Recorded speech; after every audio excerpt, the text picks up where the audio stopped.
ဟုတ်ပြီကျွန်တော်တို့လိပ်စာကလုပ်တဲ့အခါမှာတူးတွေတော်တော်များများကိုသုံးလေးရှိတာပေါ့နော်အဲ့ဒီထဲမှာမှအသုံးဝင်တဲ့တူးလေးအကြောင်းပြောပြခြင်းနဲ့ဒါကတော့ rectangle 2 rounded rectangle 2 ellipse 2ဖြစ်ပါတယ်ဒါတွေကိုအသုံးချပြီးတော့လိပ်စာကတစ်ခုကျွန်တော်ဆွဲကြည့်မယ်ကျွန်တော်အပြည့်စုံတော့မဆွဲပြတော့ဘူးဒါနဲ့ပုံစံဖော်တဲ့ဟာလေးတွေကိုကျွန်တော်ပြောပြပေးတော့မှာဖြစ်ပါတယ်โอเคစလိုက်အောင်ပထမဆုံးအနေနဲ့ကျွန်တော်တို့ rounded rectangle 2ကိုကျွန်တော်တို့ရွေးလိုက်ပါမယ်ရွေးပြီးလို့ရှိရင်ဒီနေရာနေပြီးတော့၄တောင်လေးကျွန်တော်တို့ဖြတ်ချလိုက်မယ်ပြီးတော့ဒီနေရာမှာ face မှာအဖြူအောင်ဖြစ်နေတဲ့ကျွန်တော်တို့အယောင်လေးတစ်ယောက်ကိုရွေးပေးလိုက်ပါမယ် stroke ကိုတော့ကျွန်တော်တို့ဒီတိုင်းလေးထားလိုက်မယ်နော်โอเคဒါဆိုလို့ရှိရင်၄တောင်အကွက်လေးတစ်ကွက်ရသွားပြီဒါကိုကျွန်တော်တို့လိုသလိုအသုံးချကြည့်မယ်ဘယ်လိုချကြည့်မလဲကိုအစိမ့်မေးသလိုလုပ်ကြည့်မှာပေါ့နော် keyboard ကနေ control T ကို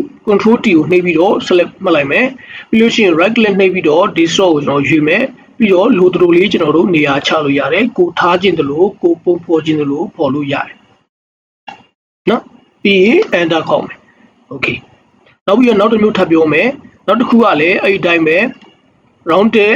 rectangle 2ကိုကျွန်တော်ရွေးလိုက်မယ်ရွေးပြီးတော့ဒီနေရာနေပြီးတော့အလဲတက်တက်နေပြီးတော့ဒီလိုမျိုးလေးလုပ်လိုက်မယ် okay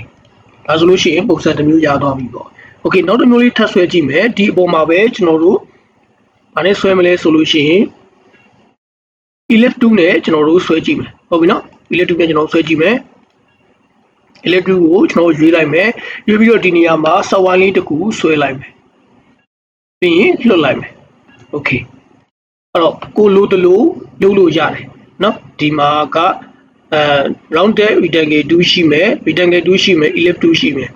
ဒီသုံးခုနဲ့တင်ကျွန်တော်တို့လိုတလိုအသုံးပြုလို့ရတယ်လေးစက္ကန့်တစ်ခုဖန်တီးတဲ့အခါမှာဒီ2ကအသုံးဝင်တဲ့2တစ်ခုဖြစ်ပါတယ်